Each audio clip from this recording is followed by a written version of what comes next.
பாகின்று ஓமி குணாமொழி தெய்வ வள்ளி கோனென்றெனக்கு உபதேசித்ததொன்று உண்டு கூறவற்றோ பானன்று காலன்று தீயன்று நீரன்று மண்ணும் அன்று தானன்று நானன்று அசரீரி அன்று சரீரி என்றே அன்று சரீரி என்றே.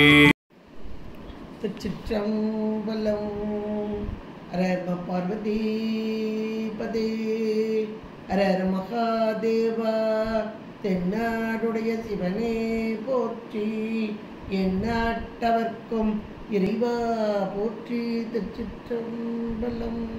ஒழியான திருமேனி உமிழ்த்தானோ மிகமேவும் கழியான வரும் யானை கடல் நாழு மறவாமல் அழிநாளும் மல தூவும் அடியார்கள் உழமாற வழியாகும் அலிதாய வினை கூட நினையவே.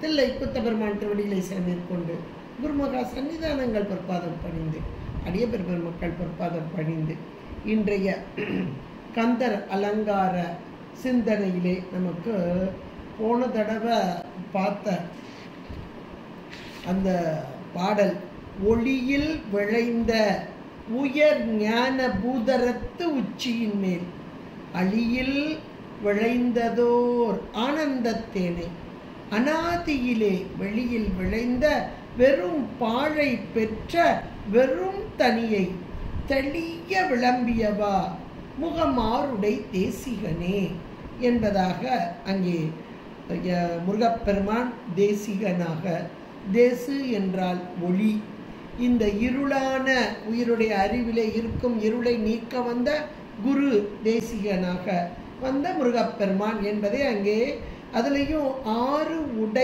முருகம் ஆறுடை தேசிகனை 6 முகங்களோடு கூடிய முருகப்பெருமானாக இங்கே வந்து நமக்கு குருவாக வந்து உபதேசித்த தன்மையையும் அந்த உபதேசத்தினால் கிடைத்த அந்த ஆனந்தம் எப்படிப்பட்டது, அழியில் விளைந்ததோர் ஆனந்தத்தேன் என்பதாகலாம் அழகா நமக்கு எடுத்து சொன்னார். முருகப்பெருமான் உபதேசம் செய்யும் குருவாக ஞான உபதேசிகனாக வந்ததை நிறைய இடங்கள்ல, ஏன்னா இறைவனே குருவாக வருவது என்பது ரொம்ப ரொம்ப அபூர்வமான ஒன்று. மணிவாசக பெருந்தகையாருக்கு இறைவனே வந்தார் குருந்த மரத்தின் கீழாக. அதனால அந்த அனுபவத்தை தான் பிழிவாக திருவாசகமாக ஆக்கி தந்தார். அதை போல இங்கே அருணகிரி பெருமானுக்கும் முருகப்பெருமானே குருவாக வந்த தன்மை, அதனால அவர் அடைந்த அந்த ஆனந்தம் அது சொல்ல முடியாது. எப்படின்றத சொல்லவே முடியாது, வார்த்தைக்குள் அடக்க முடியாது. ஆனாலும் கூட அந்த நிலை நாமும் அடைய வேண்டும் என்றுதான் இந்த அருளாளர்கள்லாம் ஏன் சொல்ல முடியாத அந்த பரம்பொருள் கொடுக்கிற அந்த உபதேசம், அதனால் பெறப்படக்கூடிய ஆனந்தம், இதை சொல்ல வருகிறார்கள் என்றால் யாம் பெற்ற இன்பம் பெருக இன்பது. அவ்வளோதான். அந்த முருகப்பெருமான் மூலம் கிடைத்த உபதேசத்தினால் கிடைத்த அந்த பேரானந்தம், அந்த ஆனந்தத்தில் இவர் திளைத்தார், நாமும் திளைக்க வேண்டும் என்ற பெரு விருப்பத்தோடு இந்த பாக்கள். ஏன்னா இந்த செய்யுளெல்லாம் பார்த்தீங்கன்னா அந்த அனுபவத்தில் வந்ததுனால அனுபவ வார்த்தைகள் என்று சொல்லலாம். அனுபவ வார்த்தைகள் அப்படி தமிழ் சொற்கள் அப்படி அழகா அனுபவமா வெளிவருது. அதனால் இது அந்த அனுபவம் வெளியே வருது அப்படின்னா எப்படிப்பட்ட சொல் வருது? அனுபவம் என்பது ஒரு பொருளை அனுபவித்தல். இப்போ உயிர் ஒரு பொருளை அனுபவிக்குது. எந்த பொருளை அனுபவிக்குது? முருகப்பெருமானை அனுபவிக்குது. அந்த முருகப்பெருமான் கொடுக்கக்கூடிய ஆனந்தத்தை அனுபவிக்குது. அப்போ முருகனோடு ஒன்றித்த நிலை, இன்னும் சொல்லப்போனால் அனுபூதி நிலை, அனுபூதி ஒன்றான அந்த நிலை, அந்த நிலையில அனுபவிக்கிற போது வெளிப்படையும் வார்த்தைகள், அந்த வார்த்தைகளே சுத்தமாயின் விருத்திப்பட்டு வருது. சுத்தமாயே அதிலிருந்து வெளிப்பட்டது. இப்போ அனுபவம் யாரோட? இறைவனோட. அப்ப இறைவனோடு ஒன்றித்திருக்கும் போது வெளிப்படும் வார்த்தைகள் இறை வார்த்தைகள். அது அவரே சொல்வார், யாம் ஓதிய கல்வியும் எம் அறிவும் தாமே பெற வேலவர் தந்ததனால். நான் சொல்லலை, அது இறை வாக்கு அப்படின்றத சொல்லுவார். இவர் ஞானசம்பந்த பெருமானும் எனது உரை தனது உரை, ஒரு பதிகத்தில் எல்லா பாடலையும் எனது உரை தனது உரை. அப்போ அவர்களெல்லாம் ஒன்றித்து நின்ற நிலை, இறைவனோடு ஒன்றித்து நின்ற நிலை, அந்த நிலையில் வெளிப்பட்ட வாக்கு. அது எப்படிப்பட்டது என்று சொல்லவே முடியாது. இப்போ இந்த பாட்டு, இப்போ இன்னைக்கு பார்க்க போகிற பாட்டு அதுதான். சொல்ல முடியாத, ஓமிக்க முடியாது. இதுக்கு எதையாவது ஒரு ஓமையை சொல்ல முடியுமா அப்படின்னா சொல்ல முடியாது, ஓமிக்கவே முடியாது. அப்படிப்பட்ட ஒரு வார்த்தைகள், அப்படிப்பட்ட ஒரு அனுபவம். அந்த அனுபவத்தை இங்கே சொல்ல வருகிறார்கள் இவர்கள். இது கந்தர் அனுபூதியிலையும் நமக்கு 2-3 இடங்களில் சொல்றார். செம்மான் மகளை திருடும் திருடன், பெம்மான் முருகன் பிறவான் இரவான், சும்மா இரு. இது நம்ம உபதேசம், அவருக்கு கொடுத்த உபதேசம் சும்மா இரு அப்படின்னு பார்த்தோம். அந்த உபதேசத்தினால் அவர் பெற்ற அனுபவம், அப்படியே சும்மா இருன்னு அப்படி இருந்தார், அதனால் அவர் பெற்ற அனுபவம். சும்மா இரு அற, அடுத்த வார்த்தை அற, சும்மா இரு அற என்றலுமே அம்மா பொருள். அந்த ஒரு பெரிய பொருள், அது எப்படிப்பட்ட பேரானந்தம். அந்த பொருள் ஒன்றும் அறிந்திலே, என்னால் அறிய முடியல. அப்போ அவரே அறிய முடியாத பொருள் அப்படின்னா அது எப்படி இருக்கும் அப்படின்றத இங்கே நமக்கு எடுத்து சொல்ல வருகிறார். இந்த பாடலில் எடுத்து சொல்ல வருகிறார்.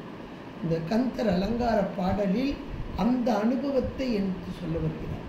தேன் என்று பாகென்று ஓமிக்க ஒன்னா மொழி தெய்வ வள்ளிக்கோன் அன்று எனக்கு உபதேசித்தது ஒன்று உண்டு.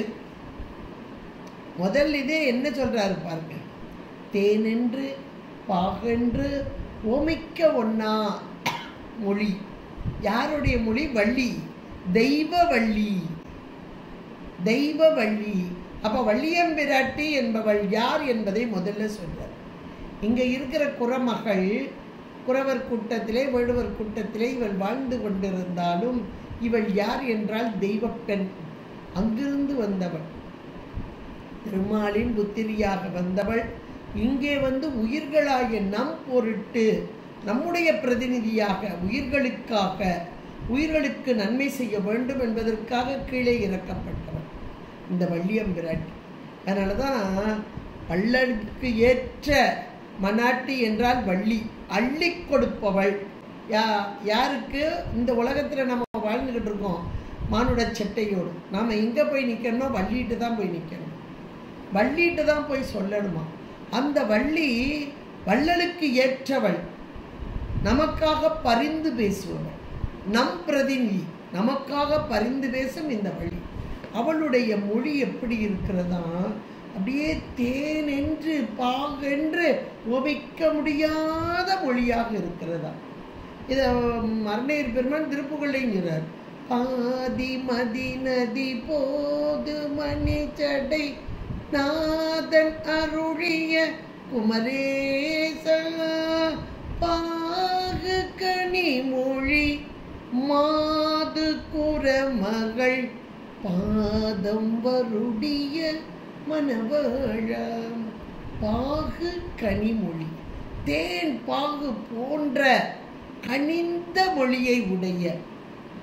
அப்ப அவனுடைய சொல் எப்படி இருக்கிறதா? தேன் பாகு போன்ற. இது தேனா, இது பாலா, இது தேன் பாகா அப்படின்னு சொல்ல முடியாத ஒரு மொழியாக இருக்கு. இனிமை, மொத்தத்தில் சொல்ல போனா இனிமை. அப்ப அந்த இனிமை எப்பொழுது வரும் என்றால் தெய்வீகத்தில் மட்டும்தான் வரும், தெய்வீகத்தில் மட்டும்தான் வரும். நாம் இப்போ சாதாரணமாக பேசுகிறோம் எல்லார்ட்டையும், எவ்வளோதான் நல்லா நல்லா நல்லா அமைதியாக பேசினா கூட உள்ளத்தில் ஒரு சிறு தடங்கள் அல்லது ஒரு சிறு, ஏன்னா நம்ம உயிரில் இருக்கக்கூடிய, அறிவில் இருக்கக்கூடிய ஆணவ மலம், அந்த கலப்பு வரும்போது ஏதேனும் ஒரு மனதுக்குள்ள என்ன செய்ய, அவங்க அப்படி செஞ்சால் நம்ம பொறுத்து அப்படி சொல்லத்தானே பேசணும் அப்படின்ற ஒரு நினைவாது நம்மகிட்ட வரும். வாயின் வார்த்தைகள் நல்லதாக வந்தால் கூட இப்படி வரும். ஆனால் இவளோ தெய்வ பெண், அதுவும் மானுடர்களுக்காக கீழே அனுப்பப்பட்ட பெண். அதான் தெய்வ வழி, உயிர்களுக்காக பரிந்து பேசும் பிராட்டியார். இப்படிப்பட்ட பிராட்டியாருடைய கணவன் கோன் அப்படின்னு முதல்ல கொண்டு வர்றார். இனிமையான மொழியை பேசக்கூடிய, ஏன்னா உள்ளத்திற்குள் இருக்கும் விருப்பம் எது என்றால் உயிர்களுக்கு நன்மை செய்ய வேண்டும். ஒரே விருப்பம்தான். இச்சா சக்தி கிரியா சக்தின்னு இருக்கு இல்லையா? இப்போ இந்த பெண்மணி உயிர்கள் மீது கொண்ட விருப்பம், இச்சை, இந்த உயிர்களுக்கு நன்மை செய்ய வேண்டும், நன்மை செய்ய வேண்டும். அதனால் இவனுடைய மொழியும் எப்படி வருகிறது? தேனென்று பாகென்று உமைக்க ஒண்ணாததாக, இனிமை நிறைந்ததாக. நமக்கு பிடித்தமானவங்க வந்தால் எப்படி பேசுவோம்? நம்ம பேரன் பேத்தியும் போது எவ்வளோ கணிஞ்சி கணிஞ்சி குழஞ்சி பேசுவோம் இல்லையா? அதுபோல இந்த அம்மையம், இந்த வள்ளியம்பிராட்டி என்பவள் நமக்காக வந்தவள். அதனால் அவளுடைய மொழிகளெல்லாம் இனிமையாக அங்கே இருக்கிறதா. ஏன்னா நம்ம மேலே கொண்ட அன்பு, காதல், உயிர்கள் மீது கொண்ட காதல், இந்த உயிர்களெல்லாம் பக்குவம் பெற வேண்டும் என்பதற்காக வந்தவள். அப்படிப்பட்ட தெய்வ வள்ளி கோன் இவளுடைய கணவன் என்று சொன்னார். வள்ளியம்பிராட்டியை சொல்லி சொல்வதிலே அருணகிரி பெருமானுக்கு மிகுந்த இன்பம் உண்டு. ஏன் அப்படின்னா இந்த வள்ளியம்பிராட்டி தான் நமக்காக வந்தவள் என்பதை நமக்கு இங்கே சொல்வதற்காக அருமையாக இங்கே சொல்கிறார். அப்படி அதுவும் எப்படிப்பட்ட அப்படின்னா உயிர்கள் பக்குவம் அடைய வேண்டும். இந்த உயிர் பக்குவம் என்பது சாதாரணமானது அல்ல. உயிர் அறிவிலே இருக்கும் அந்த இருள், அதை நீக்குவது என்பது சாதாரணமான. ஒரு பிறவி, 2 பிறவி இல்லை, 84 லட்சம் யோனி பிறவி கொடுத்தாச்சு. ஆனாலும் கூட உயிர் அறிவிலே இருக்கும் அந்த மலம் நீங்கிய பாடு இல்லை. இன்னும் பக்குவம் வர வேண்டும். எவ்வளவு கிடக்கணும் அப்பா! அந்த சாத்திரங்கள்லாம் நம்ம படிக்கும்போது ஆகா இன்னும் எவ்வளவு பாதை இருக்கிறது, எவ்வளவு கிடக்க வேண்டும் என்று நம்மெல்லாம் மலைச்சு போயிருக்கோம். ஆனால் இறைவனே குருவாக வர வேண்டும் என்றால் அவர் நம்ம எல்லா வினைகள் மலம் எல்லாத்தையும் நீக்கி நம்மளை பக்குவப்படுத்தி கொண்டு வந்துடுவார். பக்குவப்படுத்தி கொண்டு வந்துடுவார். அந்த பக்குவம் நமக்கு என்னைக்கு வரும் நம்ம கவலைப்பட வேண்டாம். பக்குவத்தை தருபவனும் அவனே. கந்தர் அனுபூதியிலேயே 41ஆவது பாட்டில் ரொம்ப அழகாக சொல்றார். இவன் எப்படிப்பட்டவன்? சிவஞான உபதேசிகன். மிக உயர்ந்ததான சிவஞானத்தை எனக்கு உபதேசித்தான் அப்படின்னு சொன்னார். சாகாதென்னையே சரணங்களிலே காக நமனார் கலகம் செய்யும் நாள் பாக முருகா மயில் வாகனனே யோகா சிவஞான உபதேசிகனே. இந்த நம்முடைய உயிர் அறிவிலே இருக்கக்கூடிய மலம் அது இருக்கும் வரைக்கும் நமக்கு மீண்டும் மீண்டும் மீண்டும் மரணம் உண்டே ஜனனம் உண்டு. அதைத்தான் சாகாது எனையே சரணங்களிலே காகா நமனார் கலகம் செய்யுனால் பாகா முருகா மயில் வாகனனே. எவ்வளோ அழகாக இப்படி இறைவன் கருணையே வடிவான அந்த தன்மையை நமக்கு சொல்லி அந்த கருணையின் வடிவாக வள்ளியம்பிராட்டியை முதலில் அனுப்பி அந்த வள்ளியம்பிராட்டியின் மொழியெல்லாம் தேனென்று வாகென்று உமைக்க ஒண்ணாத தெய்வ வள்ளி, அப்படிப்பட்ட தெய்வ வள்ளியின் கோனாக கணவனாக அன்று எனக்கு உபதேசித்தது ஒன்று உண்டு. இப்படிப்பட்ட உபதேசத்தை ஒன்று கொடுத்தான். அந்த உபதேசம் என்னன்னு இப்ப சொல்ல வர்றார். அந்த உபதேசத்தை சொல்ல முடியுமா? முடியாது. ஆனாலும் அதுலயும் இங்க சொல்றாரு, நமக்கு புரியுமோ புரியாதோ தெரியாது, இருந்தாலும் நமக்காக சொல்லி வைக்கிறார். இப்படிப்பட்ட உபதேசத்தை கேட்டால் நாம் தெளிவு பெறலாம் என்றுதான் சொல்றார். நமக்கு தெளிவு வருதோ குழப்பம் வருதோ தெரியல. ஆனால் கந்தர் அலங்கார பாட்டில் அருமையாக கொடுத்துருக்கிறார். அலங்கார பாட்டு சாதாரணமானது இல்லை. ஒவ்வொரு பாடலும் ஒரு மலராக இறைவனுக்கு அலங்காரம் செய்வதாக அமைந்துள்ளது. அந்த அலங்காரம் ஒவ்வொரு வகை மலராக இருக்கிறது. இப்போ இவர் அனுபவ மலராக ஒரு மலரை வைக்கிறார். இது அனுபவம், அவர் பெற்ற அனுபவம். ஏன்னா உபதேசம் என்பது இவர் பெற்றது. அந்த உபதேசத்தினால் அவர் பெற்ற அந்த ஆனந்த அனுபவம், அதை ஏற்கனவே போன பாட்டிலே அது சொன்னார். இப்பவும் சொல்றார் எப்படிப்பட்டது அப்படின்னு. ஏன்னா அந்த பரபிரம்மம், மேலான சொரூபம், அந்த நிலை என்ன, இறைவனுடைய நிலை என்ன, இதை அவர்கள் உணர்ந்தார்கள். இதை உணர்ந்ததால் இங்கே மிக அழகாக எடுத்து சொன்னார்கள்.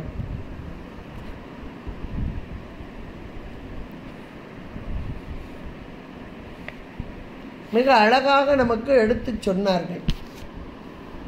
எப்படிப்பட்ட உபதேசம் என்பதை நமக்கு சொல்கிறார். அந்த உபதேசத்தினால் விளைந்த அந்த பேர் ஆனந்தத்தையும் நமக்கு எடுத்து சொல்கிறார். அப்படி ரொம்ப அழகான ஒன்று பாருங்க, அந்த உபதேசத்தை சொல்றாரு பாருங்க. எனக்கு உபதேசித்தது ஒன்று உண்டு, ஒருவற்றோ அதை சொல்ல முடியுமா? அடுத்த வார்த்தையும் போடுறார்.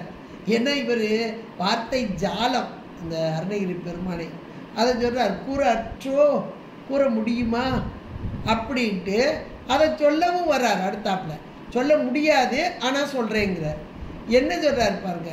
வான் அன்று, கால் அன்று, தீ அன்று, நீர் அன்று, மண்ணும் அன்று, தான் அன்று, நான் அன்று, அசரீரி அன்று, சரீரி அன்று. அல்லால் எல்லாத்தையும் சொல்லி எனக்கு உபதேசித்தது ஒன்று உண்டுன்னு சொன்னார். அது சொல்ல முடியுமா அப்படின்னாரு. கூறவற்றோ அப்படின்னார். கூற முடியாது, இருந்தாலும் சொல்கிறேன் அது என்ன அப்படின்றத ரொம்ப அழகாக சொல்கிறார். ஏன்னா இன்னைக்கு நமக்கு உலகம் காட்சிப்படுகிறது. இறைவனை காண வேண்டும் அப்படின்னு ஒரு வேட்கை வந்தால், இறைவன் காட்சி பொருள் அல்ல, புறக்கண்ணால் காணப்படும் காட்சி பொருள் அல்ல. பசிஞானத்தினாலும் பாசஞானத்தினாலும் பார்ப்பரிய பரம்பரன் இவன். அப்படி என்றால் அவனை நம்மால் உணர முடியுமா அப்படின்னா, அவர்கள் ஆச்சாரிய பெருமக்கள் இப்படிப்பட்ட இறைவனை நமக்கு காண்பித்தார்கள். எப்படிப்பட்டவன் இவன் அப்படின்றத காண்பித்தார்கள். இந்த உலகம் ஒரு ஜடப்பொருள், ஜடப்பொருளால் ஆன கூட்டுப்பொருள், காரியப்பொருள். அந்த காரியப்பொருளுக்குரிய காரணங்கள் என்ன என்ன அப்படின்னா, முதல்ல 5 பூதங்கள், 5 பூதங்கள். இப்போ 5 பூதங்களும் இங்கே உலகத்தில் இருக்கு. இன்னைக்கு உலகம்தான் இங்கே காட்சிப்படுது.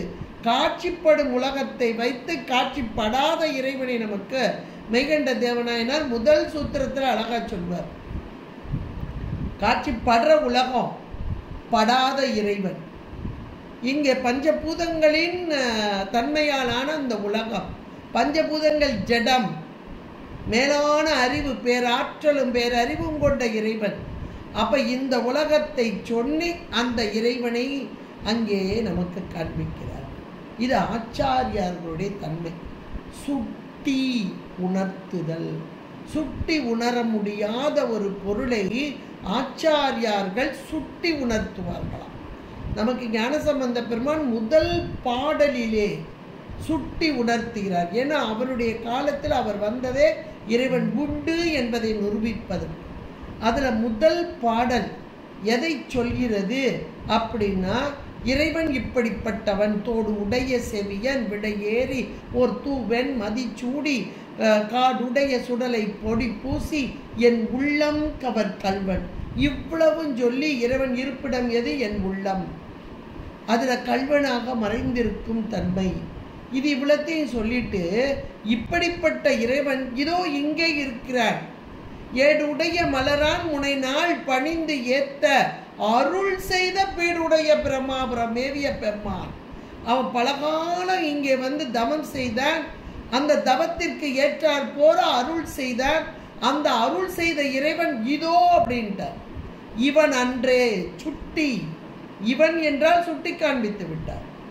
அவன் சொல்லலை, இவன் என்று சொல்லிவிட்டார். அப்ப இறைவனை காட்சிக்கு வராத பரம்பொருளை காட்சிப்படுத்துதல் ஞான ஆச்சாரியர்கள். இங்கே அருணகிரி பெருமான் காட்சிப்படுத்துகிறார், இறைவனை காட்சிப்படுத்துகிறார். எப்படிப்பட்ட காட்சி? இவருக்கு உபதேசம் செய்த அந்த இறைவன், அதனால் இவர் பெற்ற இன்பம். அப்ப அந்த இன்பம் எப்படிப்பட்டது அப்படின்னா, ஒமிக்க ஒண்ணா தேனென்று பாகென்று ஓமிக்க ஒண்ணா மொழி. அந்த வள்ளியோடைய மொழி மட்டுமல்ல, இந்த இறையுடைய மொழி, இறை மொழி உள்ளிருந்து வெளிவருகிறது. நாம இன்னைக்கு பேசுறோம்னா நம்முடைய வார்த்தைகள் அல்ல, இது சுத்த மாயையின் காரியப்பட்டு வருகிறது. ஆனா நம்மகிட்ட ஒரு மலம் கிடக்கு, அந்த மலத்தோடு சேர்ந்து வருது, அவ்வளவுதான். அவளோ எப்படிப்பட்டவள்? வெள்ளியம்பிராட்டி இறை அருளால் வெளிவந்தவள், திருமாலின் ஆனந்த கண்ணீரில் வெளிவந்தவள், தெய்வ வள்ளி. அதனால் அந்த மொழி எப்படி இருக்கிறது பாருங்கள், அது தெய்வத்தன்மையோடு இருக்கிறது. அப்படிப்பட்ட வள்ளியின் கோன், அந்த தெய்வ வள்ளி கோன், அவன் எனக்கு உபதேசித்தது. எதை உபதேசித்தான்? இந்த பிரம்மம், இந்த இறைவன் எப்படிப்பட்டவன் என்றால், ஐம்பூதங்களின் வடிவான உலகம் இன்றைக்கு நமக்கு போகப் பொருளாக கொடுக்கப்பட்டிருக்கிறது. தனு கொடுத்து, கரணம் கொடுத்து, உலகம் கொடுத்து, போகம் கொடுத்து, இவ்வளவு உள்ளிருந்து செய்கிறார். இத்தனையும் ஜடம், தனு ஜடம், கரணம் ஜடம், உலகம் ஜடம். அப்ப இத்தனையும் இங்கே தனு கரணம் எல்லாம் உடம்பாக, உலகம் இங்கே ஜடப்பொருளின் கூட்டாக, இவ்வளவும் கொடுத்து இரண்டோடும் இங்கே போகத்தை அனுபவிக்க வைக்க வேண்டும் என்றால் ஒரு அறிவு பொருள் வேண்டும். எப்படிப்பட்ட அறிவு பொருள்? பேரறிவும் பேராற்றலும். அது எப்படிப்பட்டது என்றால், இந்த இன்னைக்கு நம்ம பார்த்துக்கிட்டு இருக்கிறோம் உலகத்தை. இந்த மண் எல்லாரையும் தாங்குகிறது, மண் கடினமாய் தரிக்கும் பார்த்தோம். ஆகாயம் எல்லாவற்றிற்கும் இடம் கொடுக்கும் என்று பார்த்தோம். கால் சலித்து திரட்டும் பார்த்தோம். ஒவ்வொன்றும் பார்க்கிறோம். ஆனால் எல்லாம் ஜடப்பொருள். அது தானாக செய்ய முடியுமா? செய்ய முடியாது. அப்ப அதை செயல்படுத்துபவன் யார்? அதற்குள் நின்று, அந்த பஞ்சபூதங்களுக்குள் நின்று ஒருத்தன் நடத்துகிறார். இதைத்தான் வான் ஆகி, மண்ணாகி, வழியாகி, ஒளியாகி அப்படின்னு ஆகி ஆகி ஆகி அந்த பூதங்களில் இருந்து அந்த பூதங்களை செயல்படுத்தும் பேரறிவு பொருள். இது நினைத்து பார்க்க முடியாத ஆச்சரியம். நாம இப்ப சாதாரண அப்படியா நினைக்கிறோம்? ஏதோ மண்ணு தாங்குதுன்னு நினைக்கிறோம். வானம் சொன்னா மேலதான் மண்டையை தூக்கி பார்ப்போம், கீழே கூட பார்க்க மாட்டோம். அந்த வானம் மேலே மட்டும் இல்லை, இதோ நம்மிடம் இருக்கிறது, உள்ளேயே இருக்கு, வெளியே இருக்கு. இந்த வெளி கூட நமக்கு என்னன்னு தெரியாது. நம்முடைய சிற்றறிவு இதெல்லாம் நமக்கு தெரியாது. ஒரு நம்முடைய ஆச்சாரிய பெருமக்கள், ஆசிரியர்கள் நம்ம சொல்ல போய், ஆமா சரிதான், வெளின்றது நல்ல வெளியாக இருக்கக்கூடியது, இதுதான் ஆகாயம், இது இங்கே இருக்கு, இங்கே இருக்கு, அதுவும் ஜடப்பொருள் தானே, அது எப்படி இடம் கொடுத்து இருக்கும் அப்படின்னா, அப்ப அதை செயல்படுத்துவது யார்? அங்கிருந்து செயல்படுத்துவது யார்? இவ்வளவு பெரிய ஆச்சரியமான ஒன்று பாருங்க. இதெல்லாம் நம்ம நினைச்சு கூட பார்க்க முடியாது. அப்ப இந்த அருளாளர்களுக்கு இறைவனே வந்து உபதேசித்தது ஒன்று உண்டுங்கிறார். அந்த முருகப்பெருமான் வந்து எனக்கு உபதேசித்தார் என்று சொல்கிறார். எவ்வளவு ஒரு ஆச்சரியம்! அதை இங்கே சொல்ல வருகிறார். நமக்கு புரியுமா? புரியாது. இருந்தாலும் கூட இங்கே சொல்கிறார்.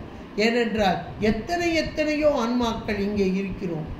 எல்லாரும் ஒரே வழியில இல்லை, ஒரே வகையில் இல்லை, எத்தனையோ வகையில் இருக்கும். பக்குவப்பட்டது, பக்குவப்பட போகிறது, பக்குவ நிலையை அப்படியே கொஞ்சம் கொஞ்சமா அடைந்திருப்பது, இப்படியெல்லாம் இருக்கு.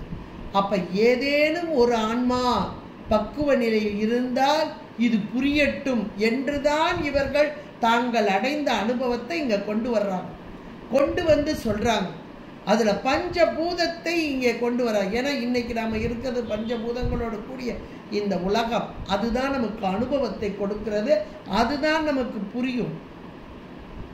அந்த புரிந்ததை கண்டதை கொண்டு காணாத பரம்பொருள், அதுக்கு இலக்கணம் சொல்ல வர்ற. காணாத பரம்பொருள் அது எனக்கு உபதேசித்தது என்ன தெரியுமா அப்படின்னு சொல்ல வர்ற. வான் அன்று, வான் என்பது வெளி, இந்த வெளியைத்தான் தனக்கு இடமாக கொண்ட பரம்பொருள். ஆனால் அந்த வான் அன்று, அந்த வானமே அவனா கிடையாது. அந்த வெளியை தனக்கு இடமாக கொண்டு செயல்படுத்தி கொண்டிருக்கிறார் உயிர்களுக்காக. எதற்காக? அவனுக்காகவா? இல்லை, நமக்காக செயல்படுத்தி கொண்டு இருக்கிறான். இதெல்லாம் உபதேசமாக சொல்கிறாராம் முருகப்பெருமான் சொல்கிறார். இதை ஞான ஆச்சாரியார்களுடைய நிலை, அவருடைய நிலையை நமக்கு சொல்கிறார். நமக்கு எந்த அளவு புரியும் நமக்கு தெரியல. உண்மைக்கே இது ரொம்ப கஷ்டம் புரிகிறது. இருந்தாலும் சாமி கொஞ்சம் கொஞ்சமாக புரிய வைப்பார். கொஞ்சம் கொஞ்சமாக மலத்தை நீக்கி நீக்கி இன்றென கருளி இருள் கடிந்து உள்ளத்து எழுகின்ற ஞாயிறே போன்று. அந்த இருள் நீங்கினால்தான் சூரிய ஒளி, சூரிய ஒளி வந்தால்தான் இருக்கும் பொருளெல்லாம் தெரியும், அந்த பொருளின் தன்மை தெரியும். அதை போலத்தான் இங்கே அந்த சூரிய ஒளியாக நமக்கு வர வைப்பதற்காக ஞான ஆச்சாரியர்களாக வந்த இந்த குருமார்கள் இவருக்கு கிடைத்தது. அதை நமக்கு சொல்றார். வான் அன்று அப்படிங்கிறார், கால் அன்று அடுத்தாப்புல காற்று. இன்னைக்கு காற்று இல்லைனாலே நாம இல்லை, உள்ளேயும் இருக்கு வெளியே இருக்கு. அது ஒரு ஜடப்பொருள் தான். அதுலேயும் நம்ம உடம்பை இன்னைக்கு செலுத்துறதே காற்று. இது நம்ம உண்மை விளக்கத்தில் அழகாக படிச்சுட்டோம்.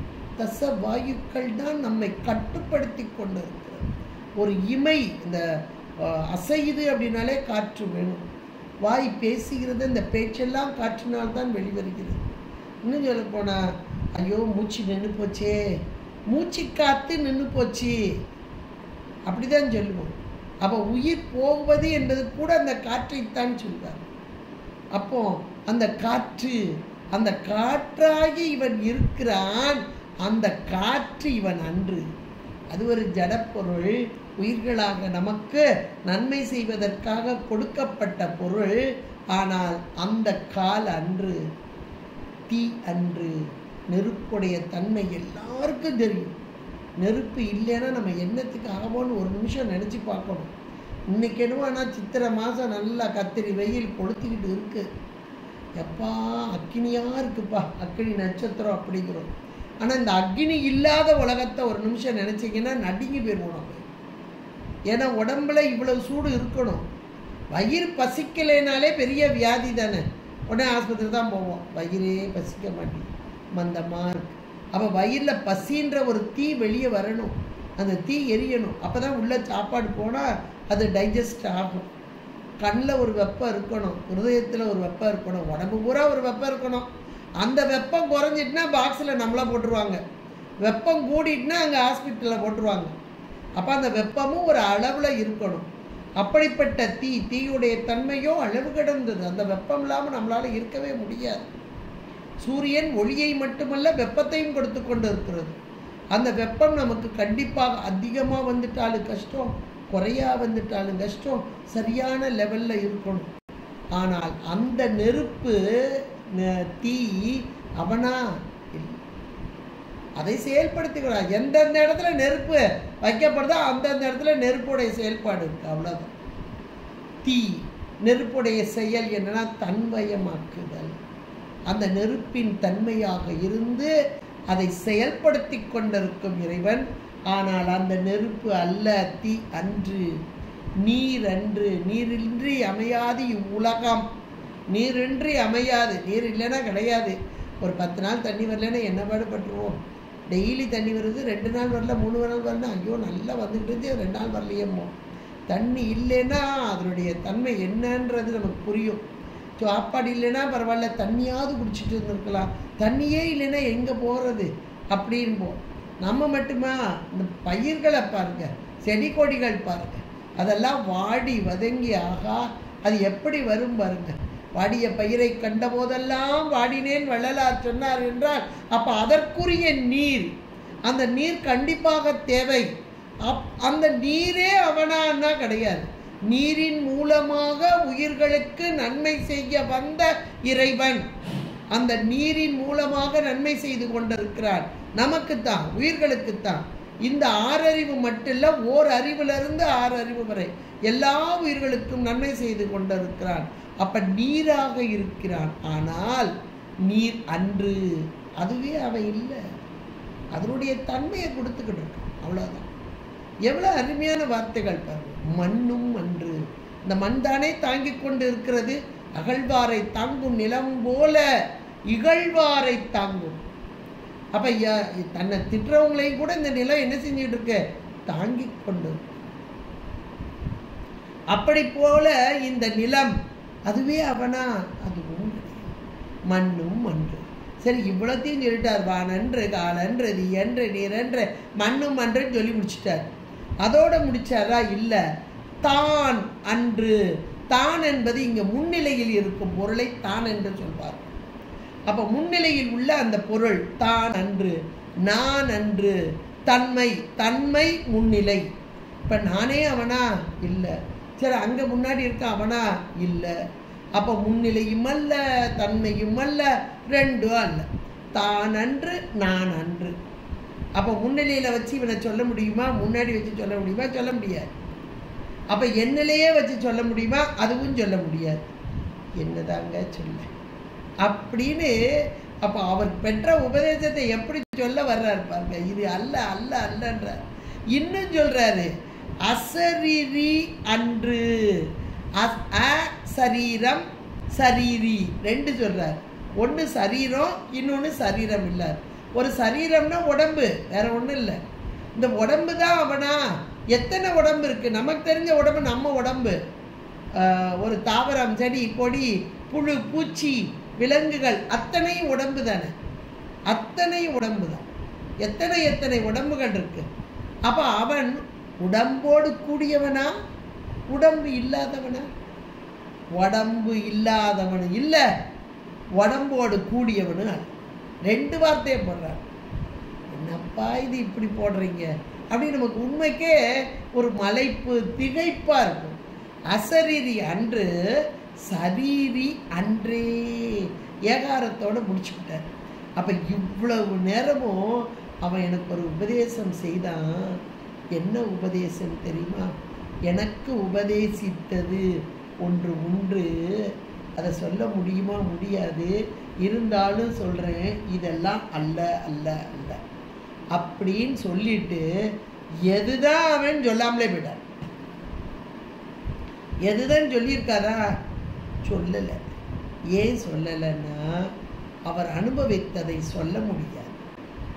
சொல்ல முடியாது. இவையெல்லாம் அல்ல அல்லன்னு ஒதுக்கிட்டு ஏதாவது ஒரு பொருள் வருதான்னு பாருங்க. எல்லாம் அற என்னை இழந்த நலம் சொல்லாய். அனுபூதியில சொல்றாருங்க இந்த வார்த்தைய. எல்லாம் அற, எல்லாம் என்னை விட்டு போயிட்டுனா ஒரு நலம் வரும். அந்த நலம் சொல்லாய் முருகா சுரப்பு பதியேம்பார். இப்போ இந்த இடத்துல எல்லாத்தையும் இல்லை இல்லை இல்லை அல்ல அல்ல அல்ல அல்லன்னு போட்டார். நமக்கு இன்னைக்கு அப்பர் பெருமானுடைய குருபூசன். இப்போ இந்த அப்பர் பெருமானை நாம் எடுத்து அப்பர் பெருமான் என்ன சொல்லியிருக்கிறார் அப்படின்னு பார்த்தா இன்னும் கொஞ்சம் நமக்கு, ஏன்னா இவங்கெல்லாம் ஞான ஆச்சாரியர்கள், ஞான ஆசிரியர்கள். அழகாக தாண்டகத்தில் சொல்கிறார். திரு ஒற்றியூர் என்ற இடத்திலே அவர் பாடிய அந்த தாண்டகத்திலே மண் நல்லை விண் நல்லை வளையம் அல்லை மலை அல்லை கடல் அல்லை வாயு அல்லை என் அல்லை எழுத்தல்லை எரியும் அல்லை. எவ்வளோ இந்த தான் அப்படியே அங்கே இருக்கு பாருங்க. எழுத்தல்லை எரியும் அல்லை இரவல்லை பகலல்லை யாவும் அல்லை.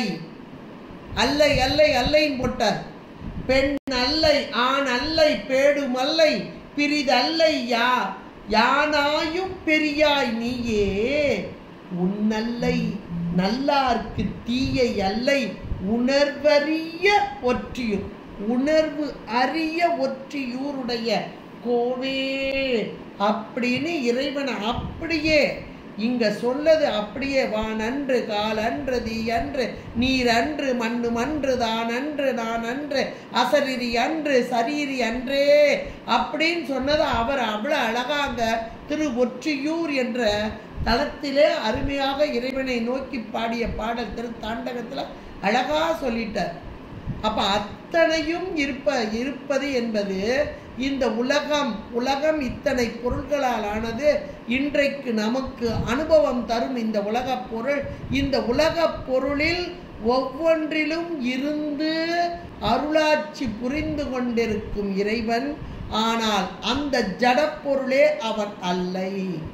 என்பதை நமக்கு அழகாக உணர்த்தி அப்படி அல்லை அல்லை அல்லேன்னு போயிட்டா எதுதான் இறைவன் நமக்கு ரொம்ப குழப்பமாயும்.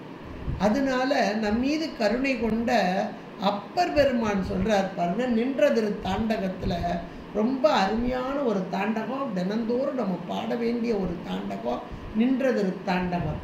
இரு நிலனாய் தீயாகி நீருமாகி இயமானன் எரியும் காற்றுமாகி அருநிலைய திங்களாய் ஞாயிறாய் ஆகாசமாய் அட்டமூர்த்தியாகி. அட்டமூர்த்தம், இந்த அட்டமூர்த்தம் என்றது 8 இடங்களில் இறைவன் உறைந்து நின்று உயிர்களுக்கு நன்மை புரிய வருகிறான். அல்லன்னு சொன்னாங்களே, இப்போ 8 மூர்த்தங்கள்ல இருக்கிறான்னு சொல்றாங்களே, அதுலேயே அவர் சரீரி இல்லை அசரீரி அப்படின்னாரு. அப்போ உருவம் அல்லாது இப்போ 8 மூர்த்தங்கள்னா இந்த உருவங்கள்லாம் இவன் இருக்கிறான்னு சொல்ல வர்றாரு. அப்போ அதனுடைய பொருள் என்ன அப்படின்னா, ஜடப்பொருளாக இருக்கக்கூடிய அதில் ஆன்மா, 8 மூர்த்தங்கள்ல ஆன்மா அது மட்டும்தான் உயிர் பொருள். அந்த உயிர் பொருளில் அறிவில் உட்கார்ந்துருக்காரு சாமி. மற்ற எல்லாமே ஜடப்பொருள் தான். எல்லாவற்றிலும் வந்து இருந்து பேரறிவும் பேராற்றலும் கொண்ட அந்த பரம்பொருள் அந்த பொருளை இயக்கி உயிர்களுக்கு நன்மை செய்ய வருகிறது அப்படின்னு நாம் உணர வேண்டும். அல்லன்னு சொன்னால் இல்லை இல்லைன்னு சொல்லிட்டு போயிட்டோம்னா அப்போ இறைவன் எங்கே தான் இருக்கிறான், எப்படி தான் இருக்கிறான்ற ஒரு கேள்வி வந்துடும். அதுக்காக அழகாக நின்றதிரு தாண்டவத்திலே நமக்கு அப்பர் பெருமான் மிக அழகாக சொல்றார். இன்னும் சொல்றார், பெருநலமும் குற்றமும் பெண்ணும் மானம் பிறர் உருவும் தம் உருவும் தாமே ஆகி. ஏன்னா அப்பர் பெருமான் மாதிரி இறைவனை எடுத்து சொல்றதுக்கு நல்ல ஆச்சான் இருக்கிறாரான்னு எனக்கு தெரியல. ஞானசம்பந்த பெருமான் சொன்னார், ஆனாலும் கூட அப்பர் பெருமான் தான் ரொம்ப அழகா அதை விளக்கமா சொல்றார்.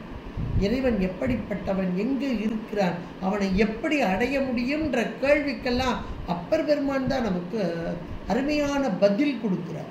இப்போ இந்த பாட்டிலேயே இருநிலனாய் தீயாகி நீருமாகி இப்படி ஒவ்வொன்றுமா ஆகி ஆகி ஆகி வந்த அந்த இறைவன் பெருநலமும் குற்றமும் பெண்ணும் ஆணும் பிறர் உருவும் தம் உருவும் தாமையார். ஆரொருவர் உள்குவார் உள்ளத்துள்ளே அவ்வுருவாய் நிற்கும் பெருமான். அப்ப இறைவன் யார் உருகி நிற்கிறார்களோ அந்த உருவத்தை அப்படியே தாங்கி உள்ள வந்துடுறாங்க. இது எவ்வளவு ஒரு அருமையான ஒரு வாசகம் பாருங்களேன். இதுதான் மிக உயர்ந்த உபதேசம். இந்த வார்த்தைகள் எல்லாம் உபதேசம் தான்.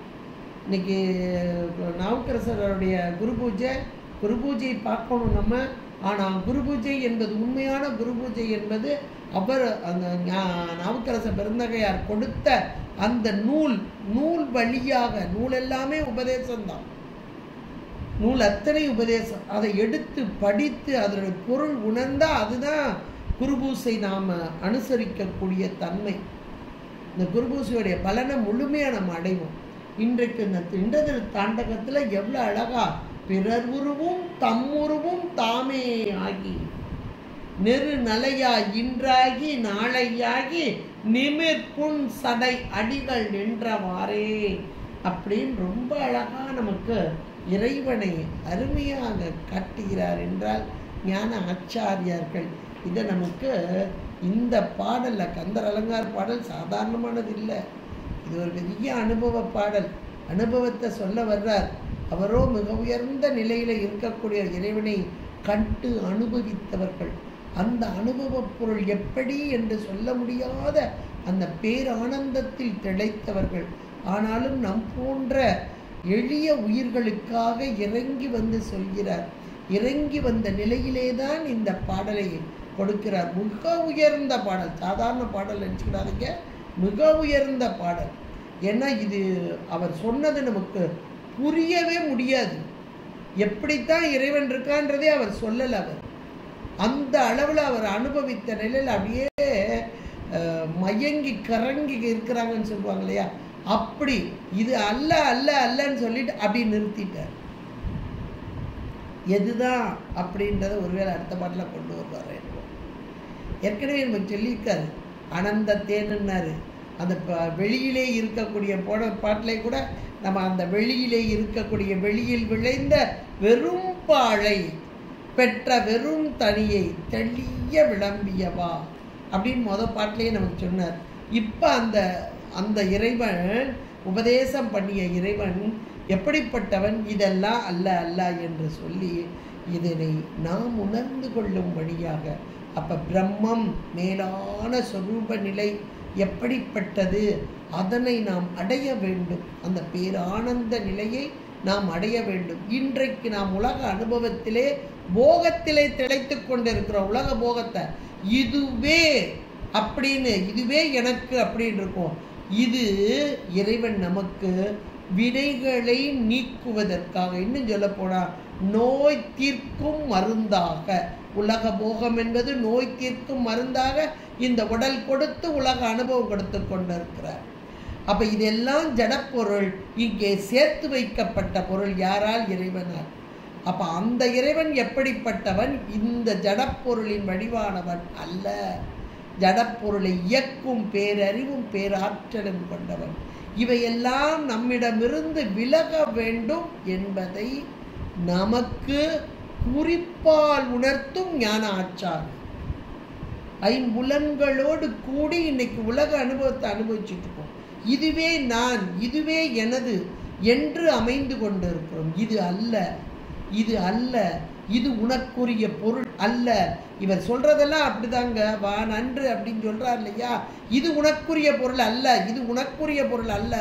அப்ப எனக்குரிய பொருள் எது என்று தேனன்று பாகன்று உமைக்க ஒன்னா மொழி தெய்வவள்ளி கோன், அவன்தான் உனக்குரிய பொருள், அவன்தான் எனக்கு உபதேசித்தான்.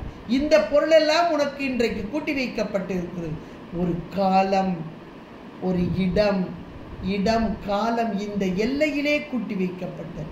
இவையெல்லாம் என்னுடையது அல்ல என்று நீ என்றைக்கு நீக்குகிறாயோ அன்றைக்கு அந்த பொருள் உன்னிடம் வந்து அப்படியே உன்னை ஆட்கொள்ளும் என்பதை நமக்கு புரிய வைக்கும் ஞான ஆச்சாரியர்.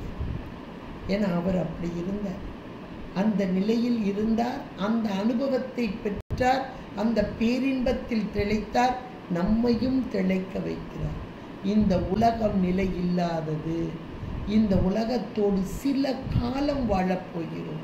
இந்த சில காலமும் கூட உடம்போடு கூடி வாழும் காலத்திலே இறை அருளோடு கூடி இருக்க வேண்டும் என்பதையெல்லாம் இந்த பாடல் மூலமாக நமக்கு உணர்த்தும் அருணகிரி பெருமான். மிக உயர்ந்த பாடல். ஒவ்வொரு நாளும் நம்ம சொல்லணும்.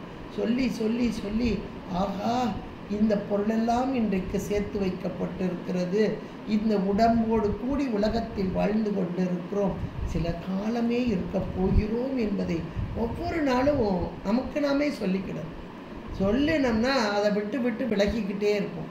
எப்பெல்லாம் விலகுறோமோ அப்பெல்லாம் இறைவனோடு நெருங்கிக்கிட்டே இருக்கும்.